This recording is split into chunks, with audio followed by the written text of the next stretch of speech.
Question number first, which type of culture media is motility indole urea medium. आपको बताना है कौन से टाइप के कल्चर मीडिया जो है उसको मोटिलिटी इंडोल यूरिया मीडियम बोलेंगे, ठीक है। यानी उस कैसा टाइप का ये मीडिया होता है। आपके ऑप्शन है liquid medium, solid medium, third option is semi solid medium and the last option is none option. इसका राइट आंसर हो जाएगा option C, semi solid media, ठीक है। यानी जो हमारा मोटिलिटी इंडोल यूरिया मीडियम होता है ये एक सेमी सॉलिड मीडिया है। अब इसके बारे में यदि हम बात कर लेते हैं तो इस मीडियम का इस्तेमाल जो होता है हम लोग डिफ्रेंशिएट करने के लिए करते हैं एंट्रोबैक्टीरियोसिस को उसके मोटिलिटी के बेस पे, यूरिएज और इंडोल के प्रोटेक्शन के बेस पे हम उसको डिफ्रेंशिएट करने के लिए इसका इस्तेमाल करते हैं। ये जो मीडियम होता है मोटिलिटी इंडोल यूरिया मीडियम, इसमें पेप्टोन कंटेंस होता है जो कि प्रोवाइड करता है कार्बन और नाइट्रोजन, जो कि बैक्टीरिया के ग्रोथ के लिए ज़रूरी होता है। और यदि हम बात कर लेते हैं यूरिया के बारे में, तो यूरिया है एक नाइट्रोजन के सोर्स के रूप में, मतलब नाइट्रोजन प्रोवाइड करेगा जो माइक्रो ऑर्गेनिज्म को यूएच प्रोड्यूस करने में हेल्प करता है। Question number 2, in motility indole urea medium which colour formation at the end point reaction indicates positive reaction. आपको एंड पॉइंट रिएक्शन जो होता है उसमें कैसा कलर प्रोड्यूस होता है ये बताना है। यानी पॉजिटिव रिएक्शन के लिए आपके ऑप्शन है yellow, green, blue and the last option is red या पिंक। इसका राइट आंसर हो जाएगा ऑप्शन डी, रेड या पिंक, ठीक है। यानी पॉजिटिव रिजल्ट जब होगा तो रेड या पिंक दिखाई देगा। चलिए नेक्स्ट क्वेश्चन देख लेते हैं। Question number 3, which is basal media. आपको बताना है इसमें से बेसल मीडिया कौन सा है। आपके ऑप्शन है nutrient broth, peptone water, third option is nutrient agar and the last option is blood agar. इसका राइट आंसर हो जाएगा ऑप्शन ए, न्यूट्रिएंट ब्रोथ। अब यदि सबसे पहले हम लोग बेसल मीडिया के बारे में बात कर लेते हैं तो बेसल मीडिया जो होता है वो एक अनसप्लीमेंटेड मीडिया होता है जिसको कि बहुत सारे टाइप्स के माइक्रो ऑर्गेनिज्म के ग्रोथ को प्रमोट करता है और इस मीडियम में किसी स्पेशल न्यूट्रिएंट सप्लीमेंट की आवश्यकता नहीं पड़ती है, ठीक है। अब यदि हम लोग बात कर लेते हैं न्यूट्रिएंट ब्रोथ के बारे में, तो न्यूट्रिएंट ब्रोथ जो होता है वो एक सिंपल हम कह सकते हैं एक न्यूट्रिएंट ब्रोथ जो है वो न्यूट्रिएंट अगार है, लेकिन बस यही होता है कि सॉलिडिफाइंग एजेंट की यहाँ पे कमी होती है, ठीक है। हमें पता है कि न्यूट्रिएंट अगार जो होता है वो सॉलिडिफाई होता है, लेकिन न्यूट्रिएंट ब्रोथ जो होता है वो लिक्विड फॉर्म में होता है। तो ये सॉलिडिफाई एजेंट की इसमें कमी, यानी अगार पाउडर की इसमें कमी होती है। अब यदि हम लोग बात कर लेते हैं ब्रोथ, ये जो हमारा होता है ये हमेशा क्या होता है लिक्विड फॉर्म में रहेगा, रूम टेम्परेचर में लिक्विड फॉर्म में रहेगा और इसका इस्तेमाल हम लोग स्टॉक्स जो माइक्रो ऑर्गेनिज्म का स्टॉक तैयार करने के लिए इसका इस्तेमाल हम लोग करते हैं और फास्टिडियस ऑर्गेनिज्म को भी ग्रो करने के लिए हम लोग जनरली इसका इस्तेमाल करते हैं ब्रोथ का, ठीक है। चलिए अब नेक्स्ट क्वेश्चन देख लेते हैं। Question number 4, meat infusion broth, digest broth and the meat extract broth are all example of. यहाँ पे ग्रोथ है या ग्रोथ नहीं होगी, यहाँ पे ब्रोथ होगा, ठीक है। ये सारे एग्जाम्पल है किसके, blood agar, MacConkey agar, Sabouraud agar and the last option is nutrient broth. तो जैसा कि ब्रोथ सब में लगा हुआ है ये, तो ये कोई ब्रोथ का ही एग्जाम्पल है। इसका राइट आंसर हो जाएगा ऑप्शन 4, यानी डी जो ऑप्शन है न्यूट्रिएंट ब्रोथ, ये इसका राइट आंसर हो जाएगा, ठीक है। ये सारे एग्जाम्पल है न्यूट्रिएंट ब्रोथ के। चलिए नेक्स्ट क्वेश्चन देख लेते हैं।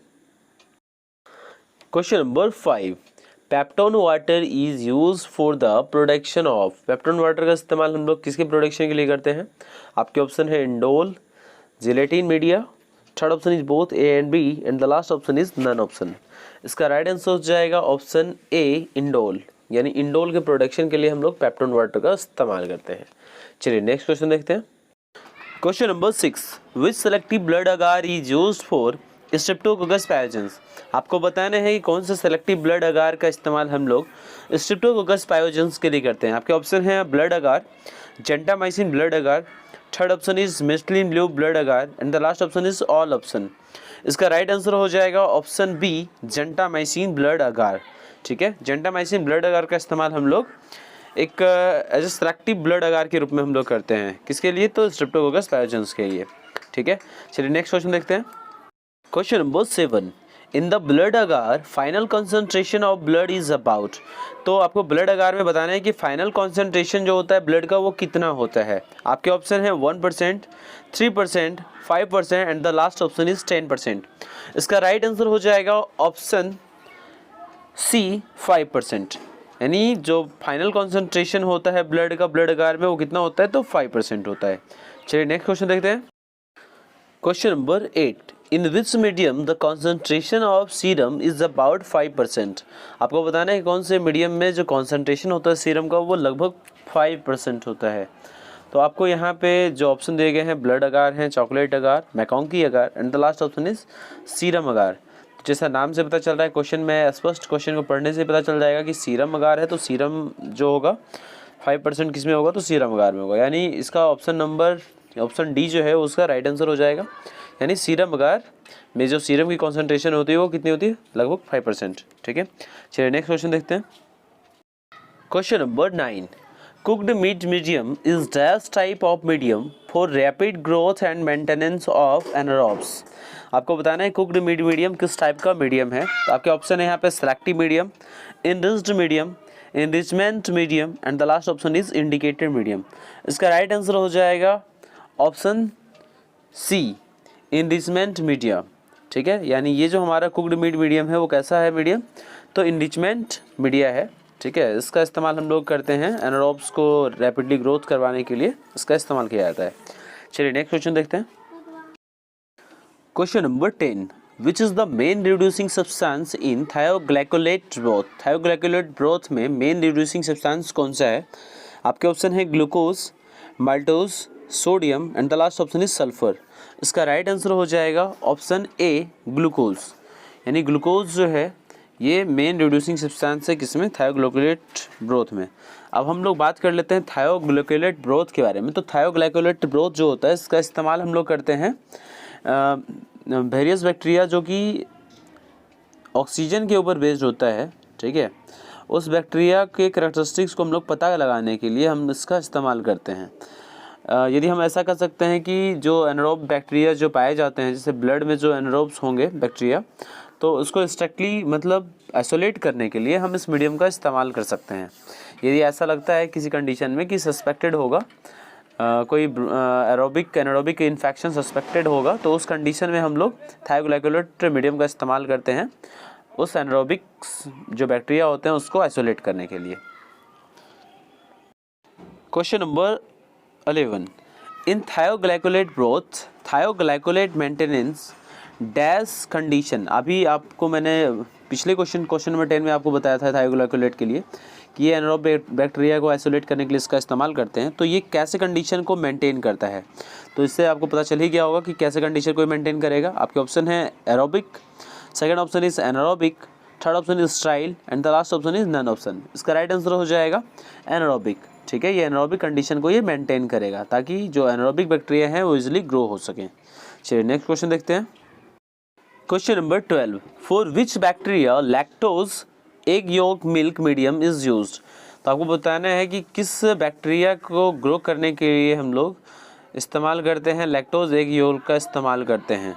आपके ऑप्शन है यहाँ पे salmonella, clostridium, third option is proteus and the last option is providencia. इसका राइट आंसर हो जाएगा ऑप्शन बी क्लोस्ट्रीडियम। यानी क्लोस्ट्रीडियम जो बैक्टीरिया होता है उसको आइसोलेट करने के लिए हम लोग lactose egg yolk milk medium का इस्तेमाल करते हैं।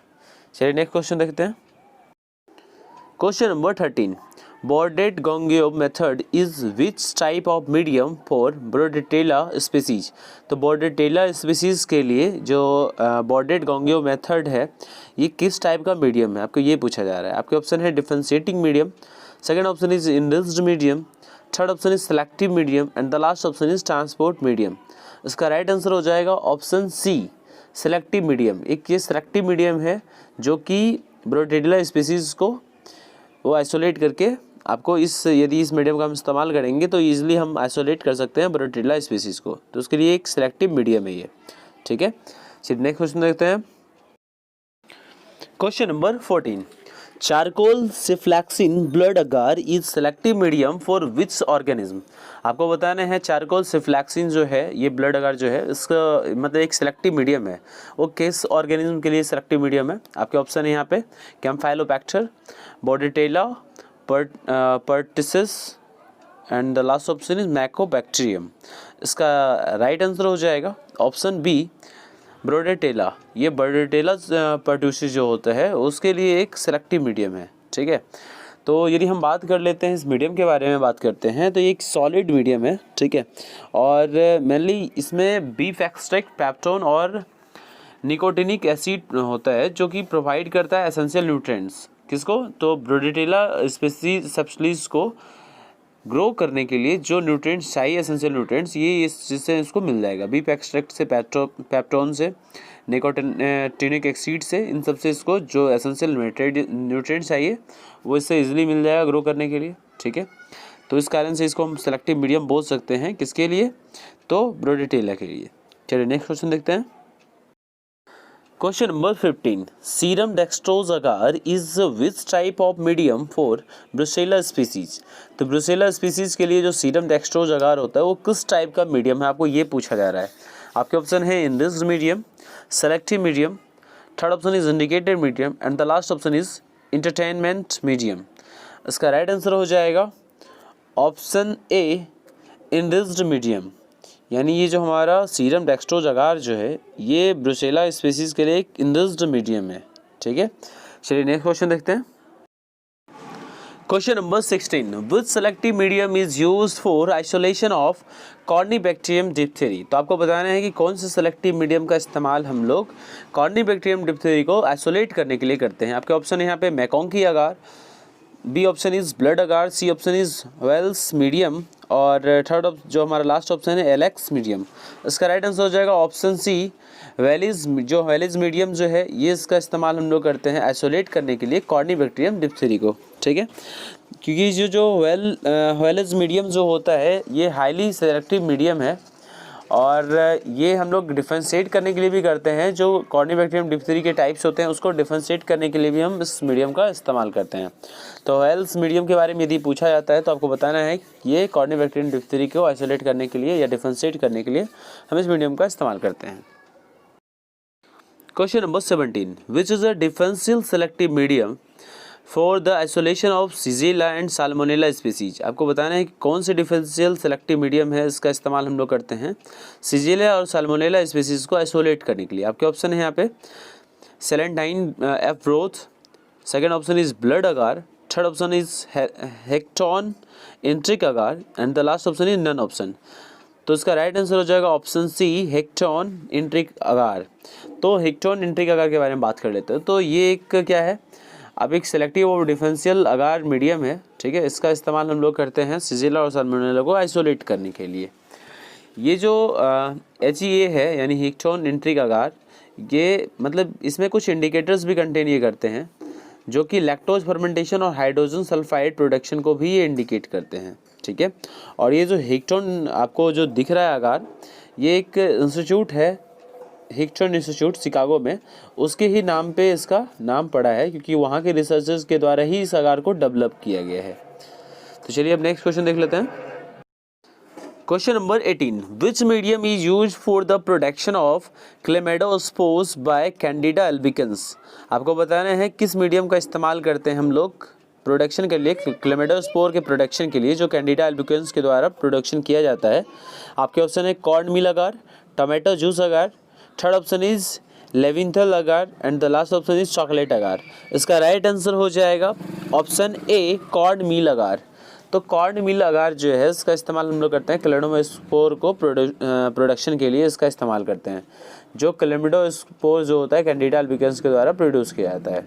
ये क्लेमेडोस्पोर क्या है, एक थिक वॉल्ड सेल्स है, ठीक है, जो कि कैंडिडा अल्बिकन्स के द्वारा प्रोड्यूस किया जाता है, ठीक है। और ये जो कैंडिडा अल्बिकन्स है एक ह्यूमन फंगल पैथोजेंस है, ये भी आपको याद रखने हैं। चलिए नेक्स्ट क्वेश्चन देख लेते हैं। Question number 19. Which chemical is added in chocolate agar to isolate Haemophilus species from sputum? Haemophilus species को स्पूटम में से आइसोलेट करने के लिए हम लोग कौन से केमिकल को ऐड करते हैं चॉकलेट अगार में, ये पूछा जा रहा है। आपके ऑप्शन है gentamicin, second option is astromicin, third option is bacitracin and the last option is penicillin. इसका राइट आंसर हो जाएगा ऑप्शन सी बेसिट्रासिन। ठीक है, तो बेसिट्रासिन जो है ये क्या करता है, ये फैसिलेट्स करता है, जो सेलेक्टिव आइसोलेट होता है हेमोफिलस स्पीसीज के, उसके वो फैसिलेट करेगा और जो ग्राम पॉजिटिव बैक्टीरिया होता है उसके ग्रोथ को ये इनहिबिट करता है। ठीक है, उस कारण से हम इसका इस्तेमाल करते हैं हेमोफिलस स्पीसीज को आइसोलेट करने के लिए। चलिए अब नेक्स्ट क्वेश्चन देख लेते हैं और ये आज हमारा आज का आखिरी question, question number 20। Question number 20, tomato juice agar is use for the isolation of which bacteria. तो टोमेटो जूस अगार का इस्तेमाल हम लोग किस टाइप के बैक्टीरिया को आइसोलेट करने के लिए करते हैं, कौन से बैक्टीरिया को आइसोलेट करने के लिए करते हैं। आपके ऑप्शन है यहाँ पे pseudomonas, lactobacilli, tubercle bacilli and the last option is anthrax bacilli. इसका राइट आंसर हो जाएगा ऑप्शन बी लैक्टोबैसिली। तो लैक्टोबैसिली जो होता है उसको आइसोलेट करने के लिए हम लोग टोमेटो जूस अगार का इस्तेमाल करते हैं।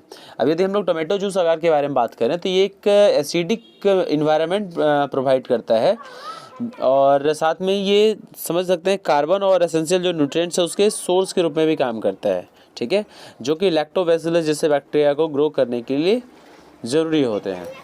चलिए अब आज के लिए इतना ही रहने देते हैं। नेक्स्ट वीडियो में और भी मैं अच्छे इंपॉर्टेंट टॉपिक के साथ फिर से हाजिर होऊंगा, जो आपके आने वाले जो एग्ज़ाम है उसके लिए काफ़ी महत्वपूर्ण होंगे। तो आपसे बस यही अनुरोध है कि आप हमारे वीडियो को ज़्यादा से ज़्यादा शेयर करें और सब्सक्राइब